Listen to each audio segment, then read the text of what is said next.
Seorang agen FBI, ya agen rahasia ini, berjumpa dengan sosok setan. Dan dia langsung lari terbirit-birit ke gereja. Kita dengarkan kesaksiannya seperti apa dan apa sih yang terjadi sebenarnya. Tell me about faith. Tell me about your faith. When you were young, how'd you grow up? What happened? So I grew up in a Christian home. It was it was more Southern Baptist when I grew up. It was the hellfire and brimstone, you know. Don't do this, don't do that, and then usually that's the person you find doing it anyway. Which is I'm like, but I grew up that way, and it was just the way I was raised by my parents, and the love, and my whole family. I mean, both of my grandfathers were pastors. But that's what I grew up around.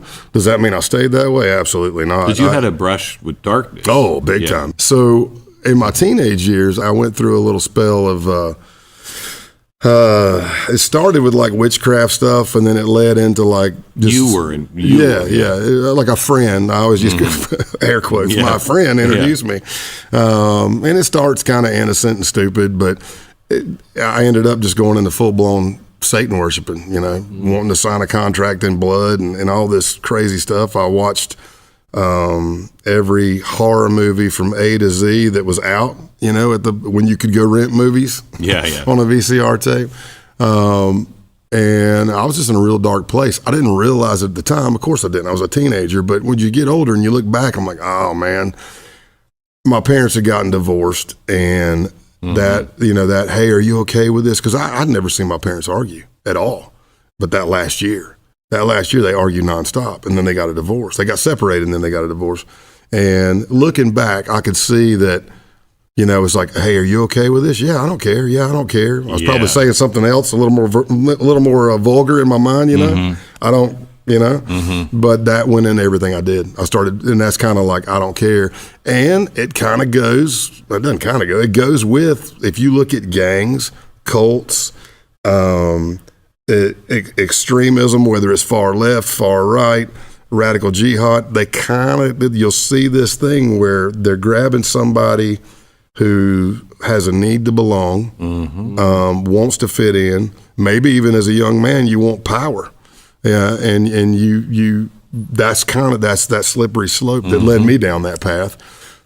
But one of my buddies was there. We were drinking one night, and I'd gone to this full-fledged deal where I'm just talking in demon voices. I was losing friends. It was just evil, man. I had a Volkswagen. The place that worked on the car was a Christian workshop, and I would set the tape, say the band's Grim Reaper, and then somewhere in there in that 80s satanic, you know, pentagram stuff, there'll be some demonic speak, and I would set the cassette to where when they cranked the car, it would just be blaring, because you could do that back then, and it would be blaring that stuff. It's just evil. It's just, I mean, I was not cool, and I was shooting everything in my backyard. I wasn't, it wasn't good. And one night, I'd started doing these like skits, if you want to call them that. But I was acting out a scene that I'd seen in the movie where it's a demonic possession. And you were with people, or we'd had a party, and we were at somebody's house. I don't remember the name. I could see the guy. I can't remember his name.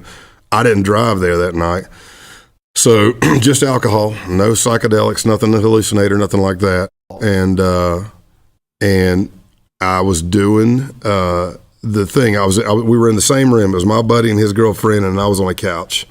Nothing nefarious happened. Everybody, at least I didn't think it was, you know, everybody's passing out, but I'm doing this scene in my head where, that I'd seen in the movie, and you talk like yourself, and you're screaming, no, no, no, and then you laugh like the demon, and you talk like that, and I was going back and forth doing this, I don't know, play, if you will, and it ends with the demon winning, and the demon taking over your body, and I was facing the back of the couch, and when I rolled over, laughing like the demon, or the satanic whatever possession, when I rolled over, what I saw was all red, like a watery image, and it was a demon looking at me, smiling with its crooked finger and nails, and looking at me and giving me the come here.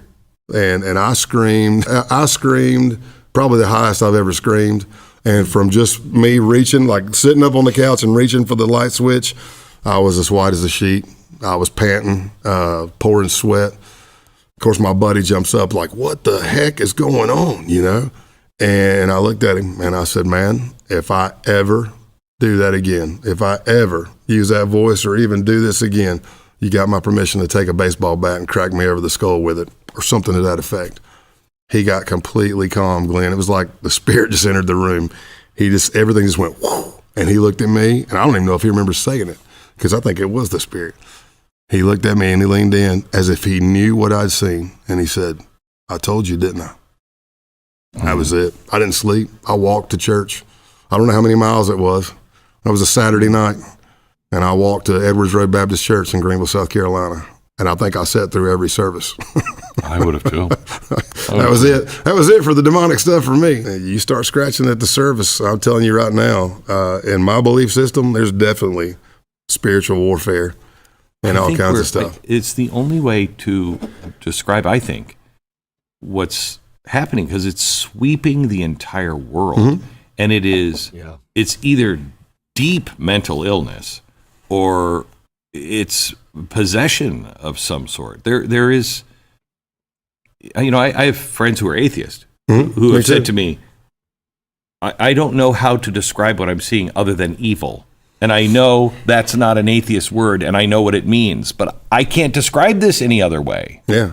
I'm sure it's been said before, but the best way for me to explain it, you just need to understand that there are evil people on this planet that want to do evil things to good people. And it's been that way pretty much since the beginning of time. Jadi pelajaran untuk kita adalah jangan main-main, jangan macam-macam sama si jelek itu. Nggak usah gitu, nggak mau ngapain juga nggak penting gitu. Mending udah kita perbaiki diri, baca Alkitab tiap hari, bangun hubungan sama Tuhan, ikut komunitas di gereja, masuk dalam pelayanan, belajar banyak di sana. Karakter kita kan dibentuk di sana, pasti akan ada gesekan sama teman-teman sepelayanan, tapi itu akan mempertajam kita karena besi akan menajamkan besi, manusia akan menajamkan sesamanya. Itu yang perlu kita lakukan. Udahlah, nggak usah main-main sama hal-hal begitu, dosa, setan-setanan, iblis-iblisan. Iblis tuh seneng kalau kita bahas dia, gitu loh. Jadi kayak kita mention dia ini kayak, woi apa lu ngomong-ngomong gue, udahlah cuekin aja. Dia yang suka ngomong-ngomong di kepala kita, udah kan lu nggak layak lagi, lu udah terlalu jauh dari Tuhan, lu udah lakukan ini, lakukan itu, udah lu nggak usah balik lagi lah ke Tuhan, udah jauh banget, lu udah dosa banget. Itu tuh dia, jangan didengerin. Pokoknya apapun yang terjadi di dalam hidupmu saat ini, dengerinnya tuh firman, bukan omongan-omongan kosong yang ada di kepalamu. Itu biasa bisikan-bisikan si jahat itu, si nggak jelas itu. Ganti pakai firman. Firman bilang apa? Oh ya, masa depan sungguh ada, harapanku tidak akan hilang, kamu kalau jatuh tidak akan sampai tergeletak. Itu kata firman, itu yang kamu aminin. Oke? Jadi itu aja mungkin untuk video hari ini. Semoga ya singkat, padat, jelas, memberkati kita semua. Itu aja. God bless you.